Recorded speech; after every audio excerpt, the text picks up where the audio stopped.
오늘은 마가복음 강의 72번째로 말세를 사는 바른 신앙이라는 제목으로 말씀을 나누겠습니다. 말씀을 나누기 전에 지난 시간에 나누었던 마가복음 말씀을 복습하도록 하겠습니다. 지난 시간에는 가짜인 서기관과 진짜 신앙을 가진 과부의 신앙을 비교했습니다. 세 가지가 다르다고 말씀을 드렸습니다. 첫 번째는 바라보는 대상이 다릅니다. 진짜인 신앙은 하나님만 바라보지만 가짜인 신앙은 사람도 바라봅니다. 두 번째는 가치관이 다릅니다.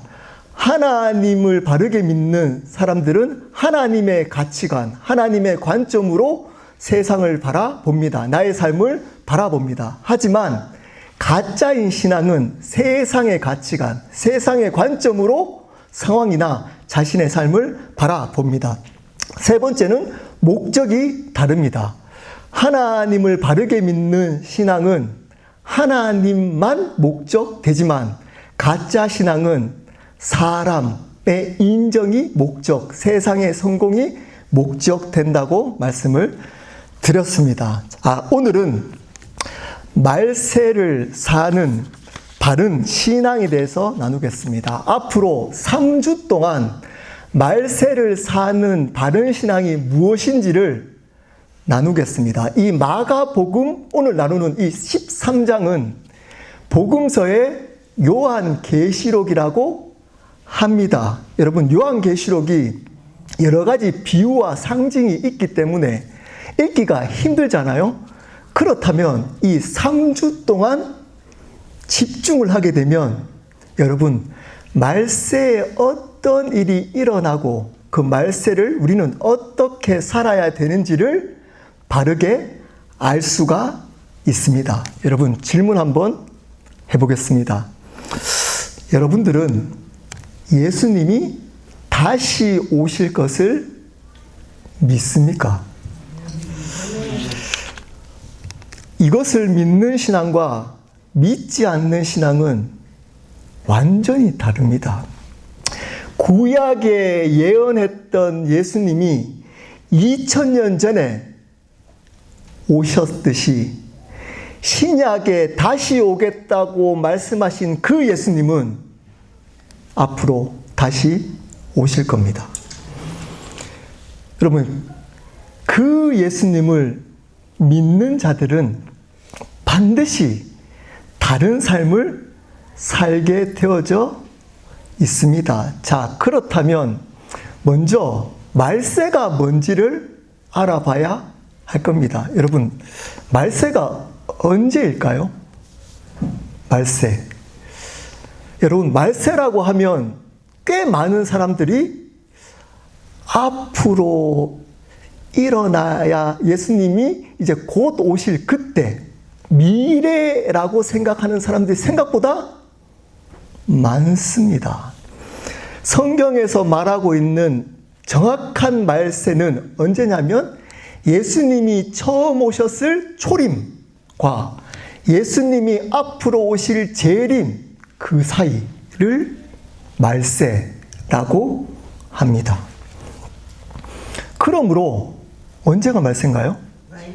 지금이 말세입니다. 예수님 시대 때도 말세라고 가르쳤습니다. 자, 그때가 말세의 초라면 지금은 언제일까요? 말세 중에 말세입니다. 곧 예수님이 오실 겁니다. 이렇게 얘기하면 예전에 한국교회가 상처가 있어서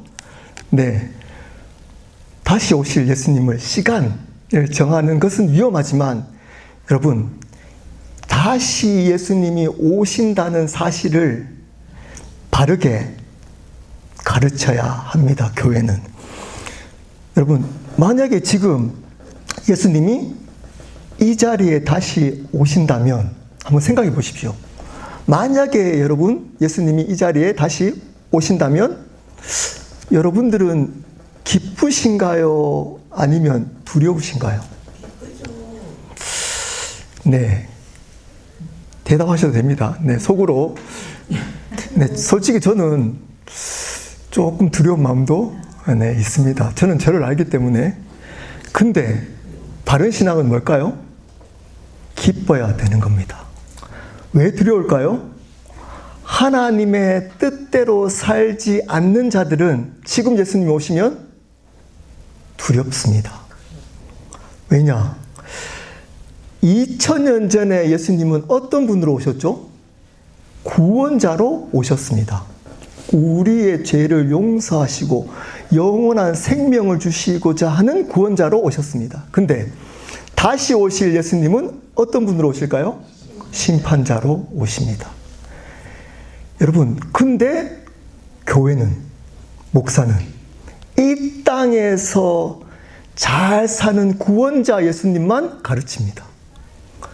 다시 오실 예수님 앞에 심판이 있는 심판 앞에 어떻게 살지에 대해서 말씀하고 있지 않습니다. 그러므로 예수님이 다시 오신다고 하면 두려운 겁니다.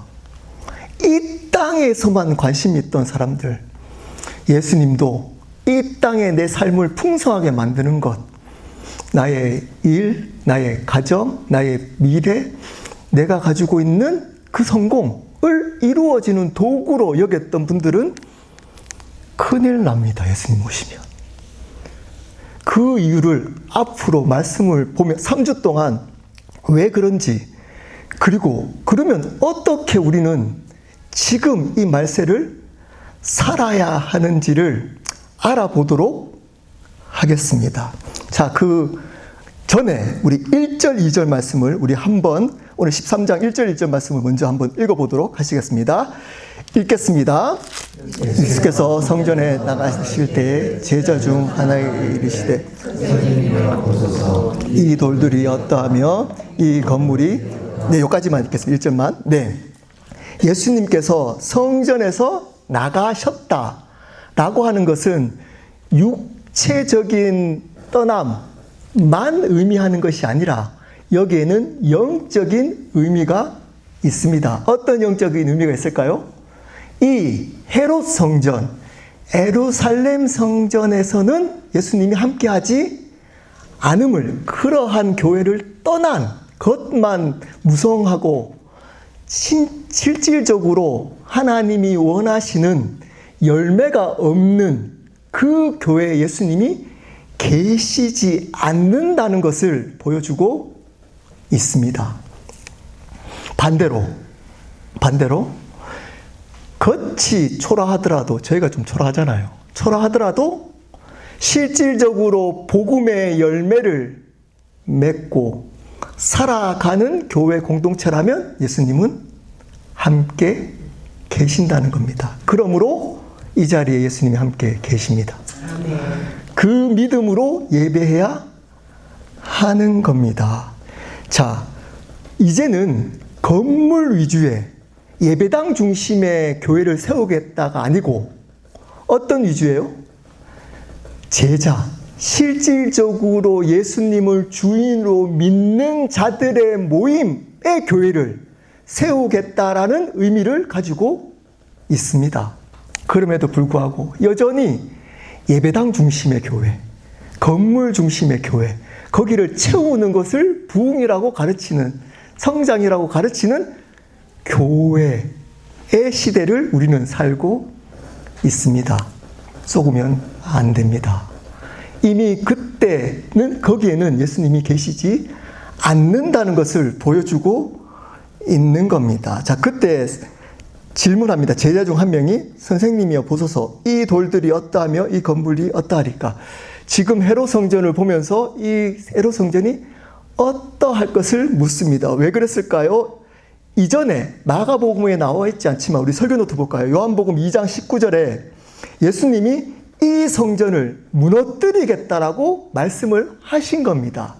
그래서 눈치가 빠른 제자들 중에 한 명이 묻습니다. 아, 예수님은 지금 겉으로 보여지고 있는 이 화려한 예루살렘 성전에 대해서 부정적이시구나. 헐겠다고 하니까 뭔가 부정적인 생각을 가지고 계시는구나 라고 생각을 했기 때문에 질문을 했습니다. 자, 예수님이 단호하게 2절 우리 함께 읽어보도록 하시겠습니다. 읽겠습니다. 예수께서 이르시되 내가 이 큰 건물들을 보느냐 돌 하나도 돌 위에 남지 않고 다 무너뜨리리라 하시니라. 이 헤롯 건물을 무너뜨리겠다. 예수님이 이렇게 겉만무성한 그러한 성전에 있지 않겠다. 그리고 그것을 반드시 무너뜨려 버리겠다라고 말씀하시고 있는 겁니다. 그 당시에 헤롯 성전의 돌의 크기가 길이만 10에서 12m였습니다. 그 당시에 또 가장 큰 건물이었습니다. 그렇기 때문에 제자들은 이런 건물이 무너질까? 이렇게 매 절기마다 수많은 사람들이 모여서 예배드리고 매주일마다 예배드리는 이 성전이 무너질까? 라고 생각하면서 예수님께 질문했더니 예수님이 반드시 무너진다고 말씀하셨습니다. 네, 무너졌습니다. AD 70년경에 로마에서 이 성전은 무너졌습니다. 지금도 마찬가지입니다. 겉만 무성한 그러한 교회들은 반드시 무너지게 될 겁니다. 진짜 예수님이 주인된 교회, 한 사람 한 사람이 교회된 교회만 남을 겁니다. 그러면서 이제 예수님은 무엇에 대해서 말세에 대해서 말씀하고 있습니다. 이 말세에 대한 말씀은 마가복음에서 가장 길게 말씀하고 있는 구절입니다. 예루살렘 입성 이후에 십자가 지시기 전에 말씀했던 그 얘기들 중에서도 가장 길게 말씀하십니다. 주일날 예루살렘에 입성하고 월요일날 성전 정화하시고 화요일날 5번의 종교 지도자들과 논쟁하시고 그리고 서기관, 과부를 비교해서 참된 신앙이 무엇인지를 가르치시고 그날 마지막 날에 대해서 가장 길게 말씀하십니다. 어떤 의미가 있을까요? 참된 신앙, 과부와 같은 참된 신앙을 가진 자들은 반드시 말세를 바르게 살아간다는 겁니다. 이렇게 살아가지 않는 자들은 다 가짜들이라는 겁니다.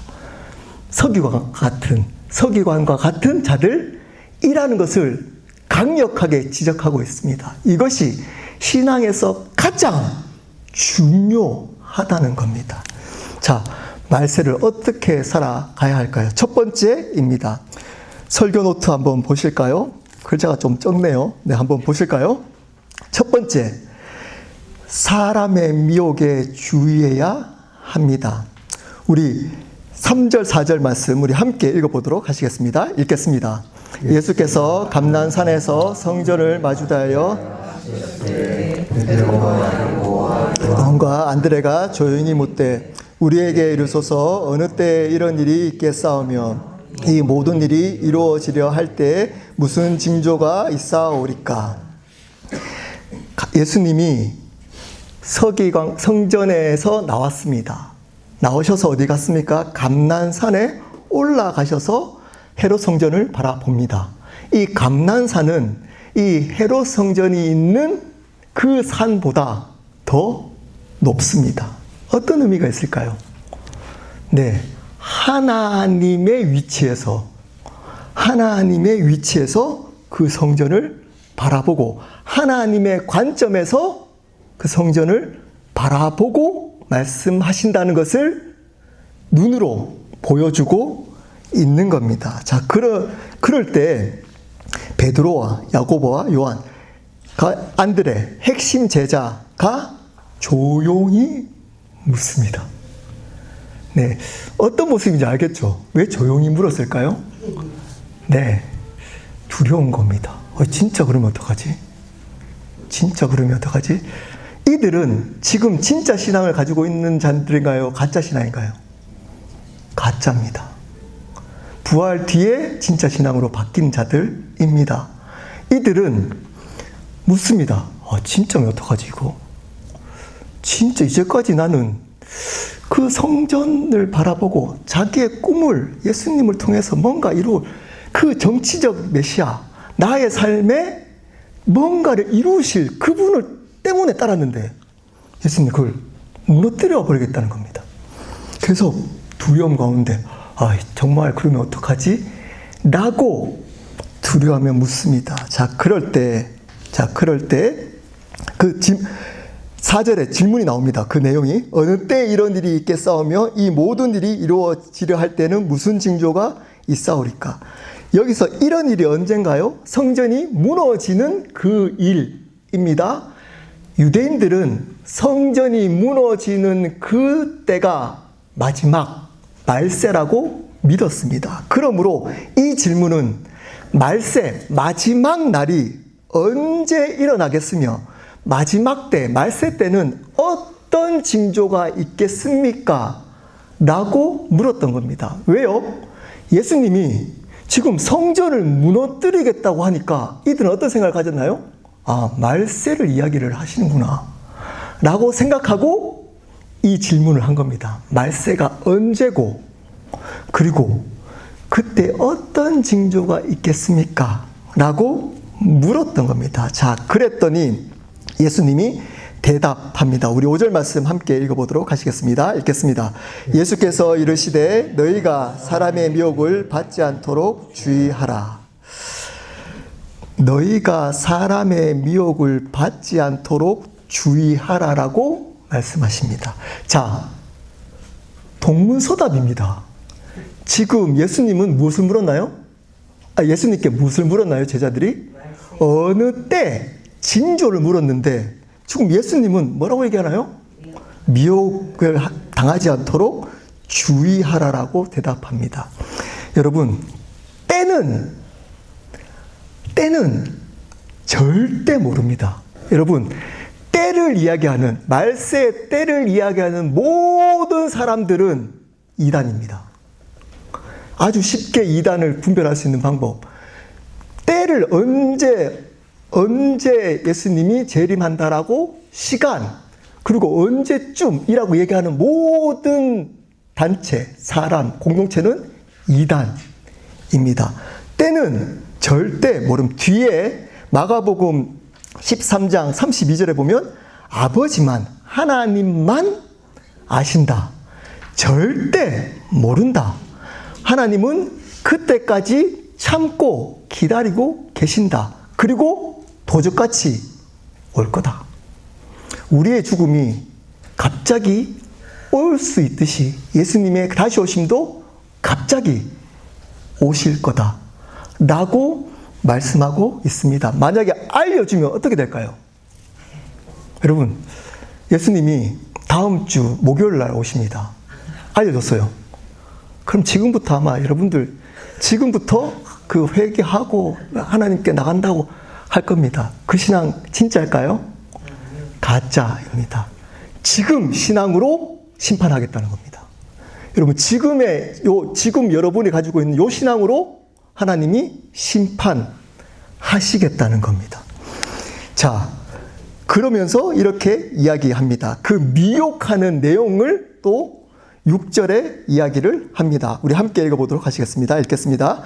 많은 사람이 내 이름으로 와서 이르되 내가 그라하여 많은 사람을 미혹하리라. 자기가 예수님이라고 한다는 겁니다. 여러분, 주위에 이런 이단들 본 적 있나요? 네. 한국에 자칭 내가 예수다라고 하는 사람 몇 명 정도 있을까요? 50명이 있답니다. 한국에만 내가 예수다라고 하는 사람이 대표적인 세 단체가 있잖아요. 통일교, 신천지, JMS.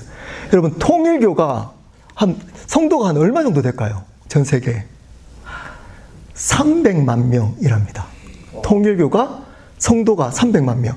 신천지가 한국에만 얼마 정도 될까요? 25만 명이랍니다. 한국에만 25만 명. 그리고 JMS가 한국에만 4만 명. 자, 근데 이 통일교, 신천지, JMS에 속해 있는 분들이 생각보다 대부분 사회에서 고위층들이랍니다. 여러분, 내가 예수님이야 라고 하면 어느 정도 이성을 가진 사람들이 아멘 그리고 따를까요? 여러분, 이런 300만 명, 25만 명, 이 4만 명들이 왜 그들을 자기가 예수님이라고 하는데도 따를까요? 처음에 그렇게 말하지 않습니다. 처음에는 그렇게 말하지 않습니다. 뭘 먼저 보여줄까요? 기적과 이적. 대부분 이들은 기존에 있는 목사님들을 비판하면서 이들은 능력이 없어 하고 기도했더니 뭐가 나요? 병이 나요. 기도했더니 귀신이 쫓아 나갑니다. 그리고 성령의 은사, 역사들을 보여줍니다. 자, 그러면서 이렇게 얘기합니다. 내가 가르치는 복음이 진짜 복음이야. 진짜 복음이야. 그리고 복음을 왜곡시킵니다. 이 과정을 반드시 거칩니다. 기적과 이적, 그리고 복음 왜곡, 말씀 왜곡, 그리고 어느 순간 그 사람이 그리스도. 그러므로 여기 사람의 미혹은 뭐의 미혹일까요? 여러분, 복음의 미혹입니다. 복음의 미혹. 말씀의 미혹입니다. 처음에는 이렇게 하다가 그 기적과 이적을 보고 하나님의 사람이 아니면 어떻게 저런 기적과 이적이 있을까? 그렇게 마음을 엽니다. 그 상태에서 왜곡된 복음을 분별 없이 아멘 해버립니다. 그러면 그 말씀이 틀림에도 불구하고 역사해버립니다. 그리고 삶을 지배해버립니다. 그러면 다른 복음이, 옳은 복음이 들어오지 못합니다. 이 과정을 거쳐서 여러분, 많은 사람들이 지금도 미혹되고 있습니다. 대놓고 나는 예수님이야 하지 않더라도 내가 주인이야. 교회 주인이야. 내 말은 무조건 순종해야 돼. 아니면 벌받아. 이러한 예수님 노릇하는 이단들이 생각보다 많습니다. 예수님 노릇하는 목사들. 자기를 대적하면 벌받게 만든다고 가르치는 가짜 복음. 이런 분들은 큰 교회를 이뤘던 분들일까요? 작은 교회를 이뤘던 분들일까요? 네, 당연히 큰 교회를 이뤘던 분들입니다. 절대 제가 만약에 내가 예수님이야 라고 하면 다른 사람들 웃을 겁니다. 저 기적, 이적 100% 본 적 있나요? 제가 여기서 예전에 저 귀신도 쫓아내고 저희 아버지 쓰러뜨리기도 하고 제가 기도하면 막 쓰러지고 여기 분별, 여기 앉았던 분들 이렇게 순자매님 이번 주에 이런 죄를 범했네요. 이런 분별도 했습니다. 제가 가짜라는 걸 제가 복음을 알고 알았습니다. 그래서 거기 있는 청년들이 저를 예수님 비슷한 눈으로 저를 쳐다봤습니다. 근데 저는 집에 가면 죄를 범했어요. 음란한 영상 보고, 그리고 생각으로 범죄하고, 교만하고, 나는 너보다 나아. 나는 죄인이 아니야. 숨기고, 위선적으로. 그러다가 복음을 만나고, 제가 그런 이야기들을 스탑! 했습니다. 네, 지금도 아마 제가 귀신 쫓아내려고 하면 쫓아낼 수 있을 겁니다. 네. 혹시 모릅니다. 병 나았던 분 기도하면 병도 나을 수도 모릅니다. 하나님 은사 주시면. 근데 여러분, 안 중요합니다. 안 중요합니다. 속으면 안 됩니다. 복음이 중요합니다. 바른 복음이 들어가야만 되는 겁니다. 그것을 통해 저 목사 능력 있네. 저 목사 특별하네. 라고 인식되어져 버리는 그 순간 바른 복음은 스탑 됩니다. 그러므로 바른 목회자는 그것이 앞서지 않습니다. 필요할 때 사용하지만 그거 절대 앞서지 않습니다. 말씀, 복음만 가르칩니다. 그래야 무너지지 않습니다. 말세 때 무너지지 않습니다. 사람 수가 중요하지 않습니다. 유명한 사람이 이야기한다는 것이 중요하지 않습니다. 이것이 과연 복음에 적합한가? 이것이 과연 말씀에 맞는가로 분별해야지. 누가 이야기했다. 유명한 누가. 유명한 어떤 교회에서 그렇게 가르쳤다. 라고 분별하면 큰일 납니다. 왜냐, 이게 있잖아요. 300만 명, 뭐 거기 25만 명, 네, 4만 명. 이런 부류들은 몰라서 따를까요? 그렇지 않습니다. 여러분, 미혹당하면 안 됩니다. 그러려면 말씀과 복음을 반드시 바르게 알아야만 합니다. 두 번째입니다. 세상의 징조들에 두려워하지 말아야 합니다. 7절에서 8절 말씀 우리 함께 읽어보도록 하시겠습니다. 읽겠습니다. 난리와 난리의 소문을 아직은 끝이 아니니라. 민족이 민족을, 나라가 나라를 대적하여 일어나겠고 곳곳에 지진이 있으며 기근이 있으리니 이는 재난의 시작이라. 많은 사람들이 앞에서 했지만 6절에 얘기했죠. 그런 사람들이 미혹도 하고 이제는 두 번째 세상의 징조들이 많이 일어난다는 겁니다. 난리와 난리의 소문이 들립니다. 전쟁의 소문이 들리고 있습니다. 지금도 미국에 전쟁하고 있지 않나요? 여러분, 전쟁은 인류가 시작돼서부터 창세 때부터 지금까지 멈춘 적이 있을까요? 없어요. 한 번도 없습니다. 전쟁은 그때부터 지금까지 전쟁은 멈춘 적이 없습니다. 근데 말세가 되면 어떻다고요? 이 전쟁이 계속 더 많이 일어나기 시작한다는 겁니다. 그렇게 들릴 때 뭐 하지 말라고요? 두려워하지 말라는 겁니다. 이러한 일이 있더라도 끝은 아니라는 겁니다. 그리고 민족과 민족이 나라와 나라를 대적하여 일어나고 그리고 지진, 기근이 있다는 겁니다. 여러분, 여기가 다행히 미국은 그렇게 큰 자연재해를 경험하지 못합니다. 뭐 가끔씩 토네이도 때문에 어떤 힘든 분들의 이야기는 들리지만 많은 수가 한꺼번에 죽는 일은 경험하지 않습니다. 자, 근데 2004년도 인도네시아 수마트라 지진으로 얼마가 돌아가셨을까요? 23만 명이 죽었습니다. 그리고 2010년도 IT 지진으로 32만 명이 한 번에 죽었습니다. 자, 그리고 요 근래 2023년도 터키 지진으로 우리도 같이 헌금했던 걸로 기억합니다. 그때 5만 명이 죽었습니다. 여러분, 앞으로도 이러한 지진, 자연재해는 계속 일어나게 될 겁니다. 왜요? 마지막 날이 다가오기 때문입니다. 자, 그리고 기근. 우리가 제일 못 느끼는 것이 바로 기근입니다. 여러분, 기근 속에 하루에 먹는 것을 걱정하는 사람들의 수가 전 세계 몇 명일까요? 얼마 정도 될까요? 7억 명이 된답니다. 7억 명. 그러니까 하루에 먹는 걸 걱정하는 사람의 수가 7억 명이랍니다. 먹지 못해서 죽는 사람들은 1년에 몇백만 명이랍니다. 그 중에 아이들이 200만 명이 넘는다고 합니다. 아이들이 1년에 굶어서 200만 명이 죽어갑니다.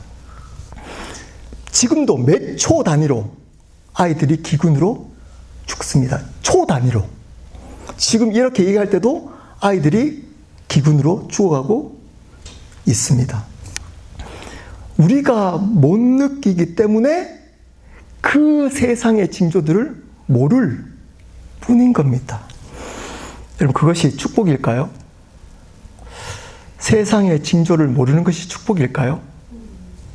이걸 모르기 때문에 우리는 이 세상에 집중해서 쏘가서 휩쓸려서 살아갑니다. 나의 일, 나의 가정, 나의 삶, 이런 것에 이 세상의 성공, 이런 것에 매몰되어 살아갑니다. 근데 그러한 세상의 징조들을 경험한 사람들은 생각합니다. 이 땅이 끝이 아니었으면 좋겠다. 그리고 언제 이렇게 종말이, 죽음이 다가올지 모른다. 라고 생각하는데, 그 징조를 경험하지 못한 우리들은 그거 생각하지 않습니다. 죽음, 말세, 예수님 다시 오심 생각하지 않습니다. 앞으로 있는 어떻게 이 재정을 메꿀까? 어떻게 하면 이 문제들을 해결할까? 어떻게 하면 잘 살까?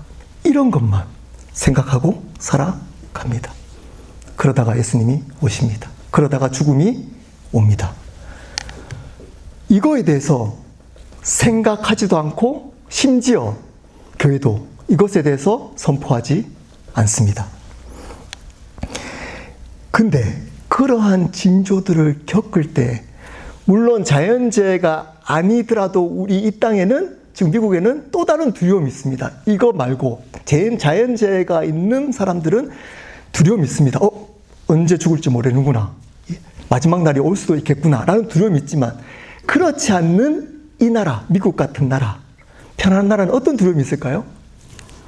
네, 정신적인 두려움이 있습니다. 상황은 너무나 편안하고 좋은데 우울합니다. 죽고 싶습니다.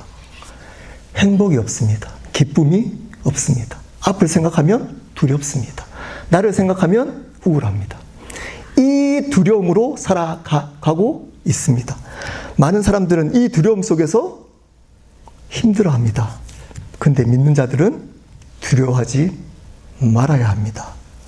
하나님의 주권을 믿어야 합니다. 여러분, 하나님은 믿는 자, 여러분의 모습이 부족하더라도 하나님의 자녀인 여러분을 반드시 선하시게 인도해 가실 겁니다. 지금은 여러분 모습 보면 나는 지금 이야기했던, 앞에 이야기한 목사님이 앞에 지적했던 그 사람인데? 라고 생각할 수도 있습니다. 여러분, 두려워하지 마십시오. 하나님이 여러분을 하나님의 주권으로 여러분을 바꾸어 가실 겁니다. 여러분을 이끌어 가실 겁니다. 가장 선한 길로 인도해 가실 겁니다. 그 하나님의 주권을 믿으면 두렵지 않습니다.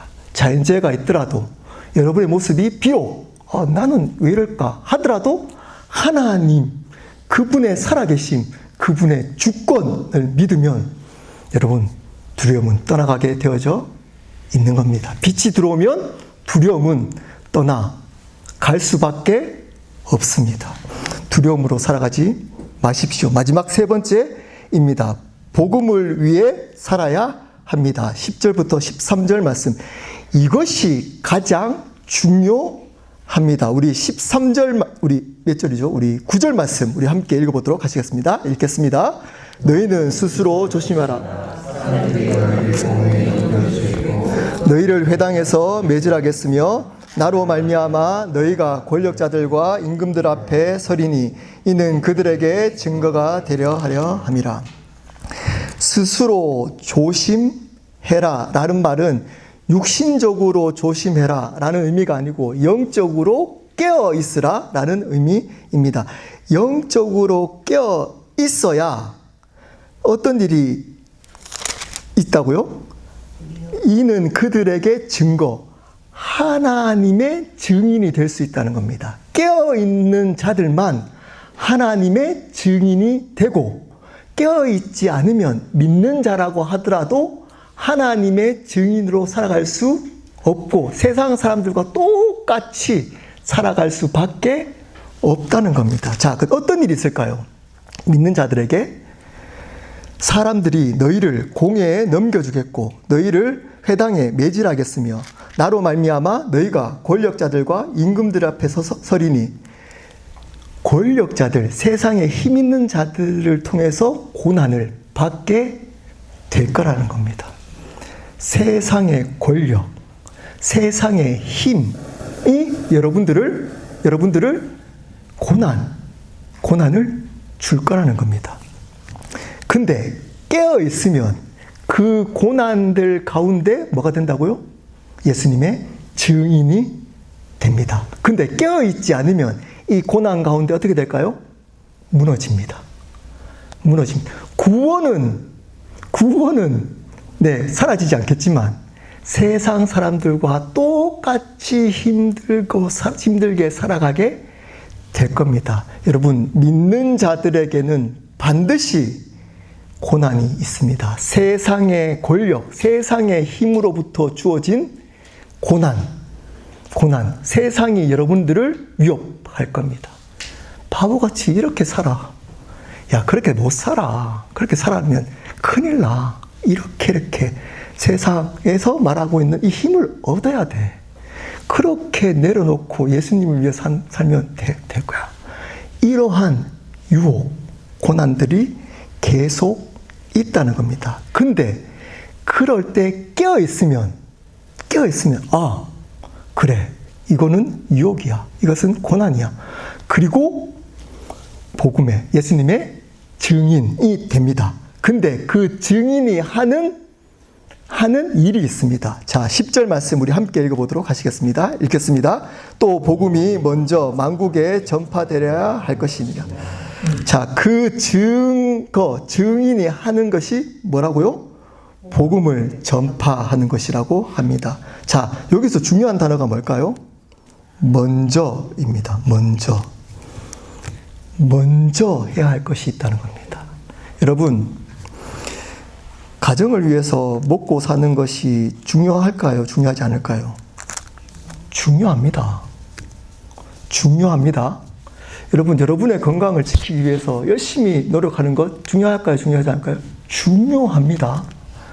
여러분, 직장에서 대충 믿는 자라고 해서 대충 지내고 이러시면 안 됩니다. 열심히 직장 생활을 해야 합니다.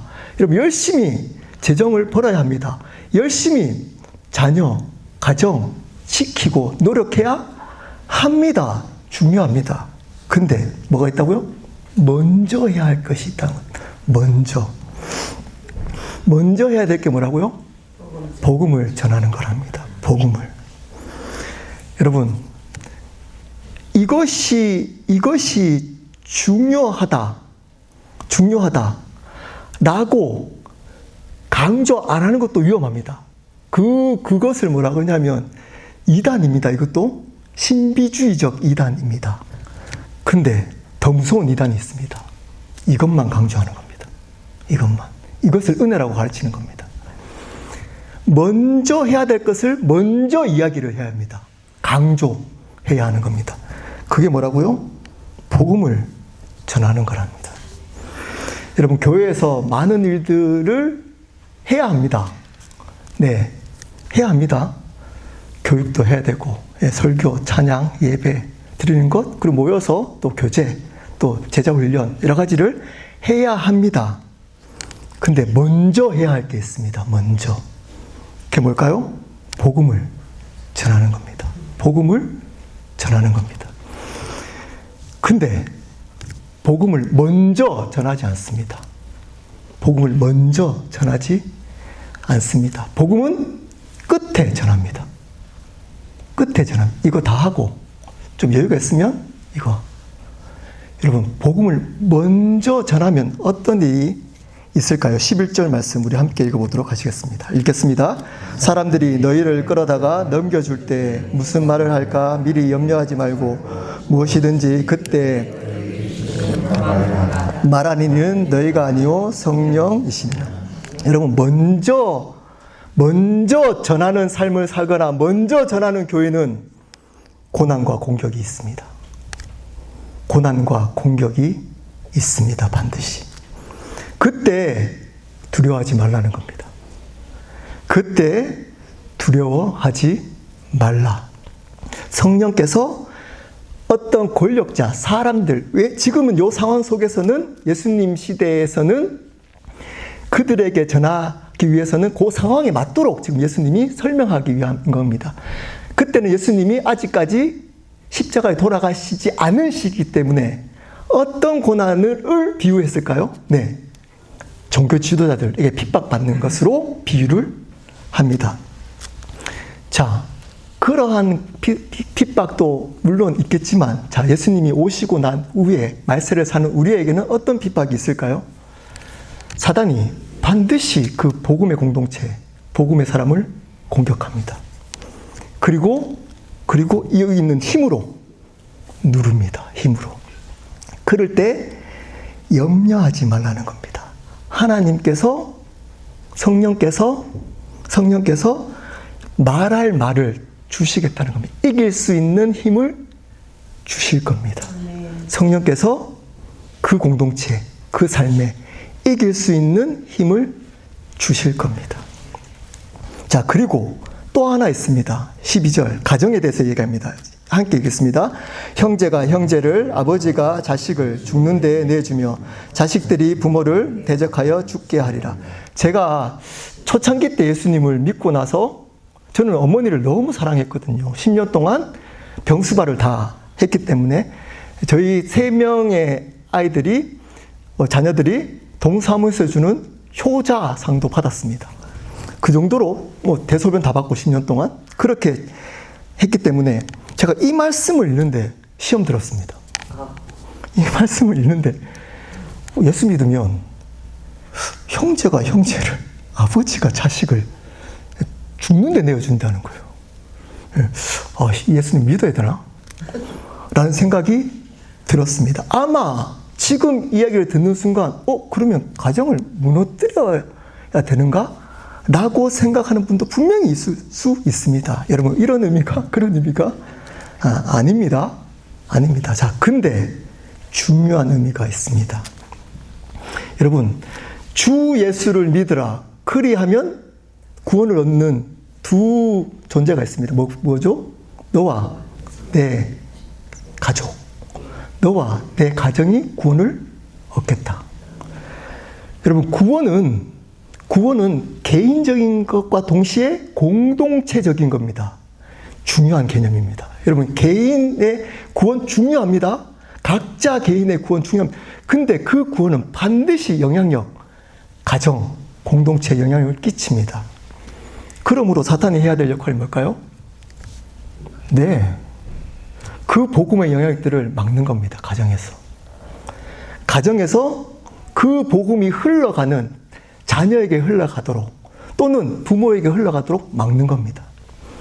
그래서 어떤 일이 있을까요? 갑자기 제 같은 경우, 저희 집에서 제가 예수님을 믿는다라고 몰래 신앙생활 하다가 들켰어요. 그러다가 저희 집이 쫄딱 망했습니다. TV 나올 정도로 300억 재산이 날아가 버렸어요. 아버지가 저를 불렀어요. 제가 남동생도 전도해서 몰래 교회 다녔거든요. 그리고 무릎을 꿇혔어요. 꿇어 앉아있더니 아버지가 이렇게 말씀했습니다. 너희들 때문에, 예수 믿었기 때문에 우리 집이 이렇게 망했다. 너희가 계속 교회를 다닌다 그러면 이 시간에 너 죽고 나 죽는다. 다 죽어버릴 거다. 그리고 칼을 앞에 뒀습니다. 이렇게. 다 죽어버리겠다. 남동생 그때 울고 막, 희야, 교회 안 간다고 해라. 제가 그렇게 얘기했습니다. 아버지, 예수 믿어야 삽니다. 저 죽어도 괜찮습니다. 이 가정 예수 믿어야 삽니다. 죽일 수 있을 것 같죠? 절대 성령은 못 죽이게 합니다. 그리고 지금 새로운 삶 들으시면 알겠지만 그 남동생 지금 새로운 삶 계속 듣고 있고 어제도 저한테 전화가 왔더라고요. 희야가 전하는 복음 설교 진짜 좋다. 내 성격 알지? 나는 누가 가라고 해서 가는 사람 아니다. 근데 그 복음 진짜다. 그래서 고난 있는 거다. 알지? 이렇게 얘기하더라고요. 여러분, 반드시 복음이 전해지는 그 한 사람, 복음으로 세워지는 그 한 사람을 무너뜨리기 위해서 가정에서 사단은 역사합니다. 반드시 자녀에게 흘러가지 못하도록, 배우자에게 흘러가지 못하도록, 부모에게 흘러가지 못하도록 그가 복음으로 세워지는 것을 어떻게든 방해하게 될 겁니다. 깨어있어야 분별합니다. 깨어있지 않으면 분별하지 못합니다.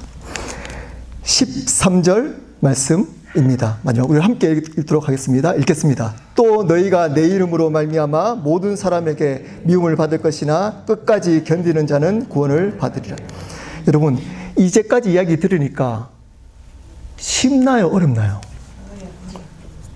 네, 쉽지 않습니다. 시험 들 수 있습니다. 시험 들 수 있습니다.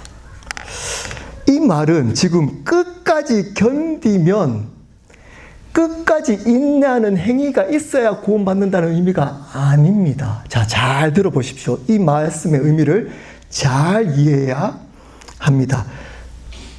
복음을 바르게 믿게 되면 뭐가 생긴다고요? 고난과 공격. 자, 그럴 때 깨어있지 않으면 어떻게 될까요? 무너집니다. 견디지 못합니다. 그 복음의 자리를 떠나버리고 복음을 전하는 삶, 복음을 먼저 살아가는 삶, 먼저 그의 나라와 그의 의를 구하는 삶을 포기해버립니다. 포기해버립니다. 그리고 어떻게 살까요? 네, 나중에 복음 전하는 것은 나중에 이렇게 이거 하고 이것도 하고 나중에 이거 이렇게 살아가도록 만듭니다. 자, 근데 어떻게 한다고요? 진짜 복음이 들어간 사람, 과부와 같이 바른 신앙이 들어가 있는 사람은 어떻게 할까요? 버팁니다. 견딥니다. 힘들지 않을까요? 시험 들지 않을까요? 네, 힘들고 시험 들 때도 있을 겁니다. 있을 겁니다. 그리고 그렇게 공격하고 핍박하고 고난이 있을 때 그거 피하고자 그 자리를 떠날 수도 있습니다. 그리고 그 삶 포기할 수도 있습니다. 그러면 그 사람은 사실은 어떤 자라고요? 예수님을 주님으로 실질적으로 믿지 않았던 자이기 때문에 구원을 받지 못한다는 겁니다. 그 행위를 안 해서가 아니고 그렇게 핍박이 왔을 때 그 복음의 자리, 먼저 복음을 전하는 그 삶을 포기하는 그 사람은 처음부터 예수님을 바르게 믿었던 사람이 아니라는 겁니다. 그래서 구원을 받을 수가 없다는 겁니다. 진짜 바른 구원, 복음이 들어온 사람은 그러한 고난이 있더라도, 여러분 공격이 있더라도 먼저 복음을 전하는 삶을 삽니다. 말세가 있더라도 어떤 상황 속에서도 그 삶을 살아냅니다. 말씀을 마무리하겠습니다. 지금은 말세를 살아가고 있습니다. 여러 가지 생각이 드는 일들을 켈러 교회에 있으면서 경험하고 있습니다. 제가 제일 싫어하는 게 있습니다. 그게 뭐냐면 자기의 잘못을 합리화하는 겁니다. 자기의 죄를 숨기면서 합리화하는 겁니다. 그래서 생각해 봤습니다. 지금 저희가 1년 동안 겪고 있는 고난, 그리고 있는 어려움들을 생각을 해 봤습니다. 심지어 우리 전사님의 죽음을 가지고 뒤에서 그 목사가 문제가 있기 때문에 오는 대가 지불이야 라고 한다고 이야기도 들었습니다. 저에 대해서 여러 가지 이야기를 한다는 얘기를 간접적으로 듣고 있습니다. 쉬울까요? 듣는 저가? 네, 쉽지 않습니다. 제일 쉬운 방법이 뭘까요? 이 자리 피하면 되는 겁니다. 이 자리. 기도 일보 들어가서 목사 50대 요즘 목사 찾는 게 많더라고요. 근데 이 자리 피하면 되는 겁니다. 합리화시켜서. 그래서 제가 생각해 봤습니다. 여러 가지를. 내가 잘못한 것들이 뭘까? 와, 진짜 많더라고요. 회개할 게 진짜 많더라고요. 네, 회개를 하고 있습니다. 제가 하나씩. 근데 거기에 대한 대가 지불은 아닙니다, 여러분. 아닙니다. 네, 아닙니다. 저희 교회가 제가 부족하지만 저희 교회가 복음을 먼저 전했잖아요. 저희가 코로나 때 먼저 복음을 전했잖아요. 새로운 삶을 통해서 먼저 복음을 전했잖아요. 그것만 프로그래밍인 것처럼 지금까지 제자훈련 전까지 그것만 전했잖아요. 이제껏. 이제서야 이제 제자훈련도 하고 그거 먼저 하고 다른 거 했잖아요. 제 삶을 돌아봤습니다. 야, 박진우 너 삶 어땠냐? 네, 부족하지만 먼저 복음을 전하려고 몸부림 쳤습니다. 먼저 복음을 전하려고. 왜 복음을 전하지 않을까요? 이 복음을 전하는 그 일이 켈러 교회에 도움이 안 되기 때문입니다. 여러분, 큰 교회들이 왜 복음을 안 전할까요? 그 전하는 일이 교회의 부흥, 수적인 부흥에 도움이 안 되기 때문입니다. 근데 제가 왜 먼저 켈러 교회가 먼저 전했을까요? 네, 성경이 우리에게 말씀하고 있는 명령이기 때문입니다. 먼저 전해야 된다. 그랬더니 네, 지금 이런 일들이 계속 반복되고 있습니다. 이랬더니 기본적으로 힘든 일도 있고 어려운 일도 있고 생각하면 울컥하는 부분도 있습니다.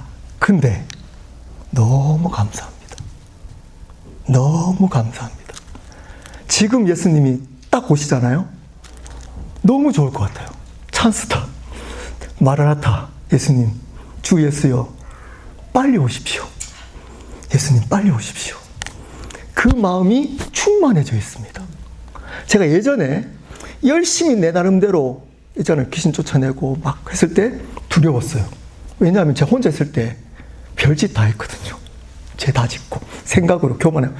저 사람은 신앙이 나보다 어린데 뭐 이러고 판단하고 이랬거든요. 그리고 사람들의 영혼에 대해서 관심이 없었습니다. 제가 드러나는 것에 관심이 있었습니다. 근데 지금은 달라졌어요. 수요일 우리 금요일 날도 새로운 삶으로 복음을 전했습니다. 한 영혼 살리기 위한 겁니다. 먼저 하기 위함인 겁니다. 여러분, 이 삶을 사십시오. 켈러 공동체는 이 공동체로 세워질 겁니다. 물론 그러기 때문에 여러 가지 고난과 핍박이 있을 수 있습니다. 근데 주인 되시는 하나님께서 반드시 약속하고 있습니다. 성령께서 지켜주시겠다. 성령께서 반드시 지켜주시겠다. 저는 말씀을 믿습니다. 우리 함께 기도하도록 하겠습니다.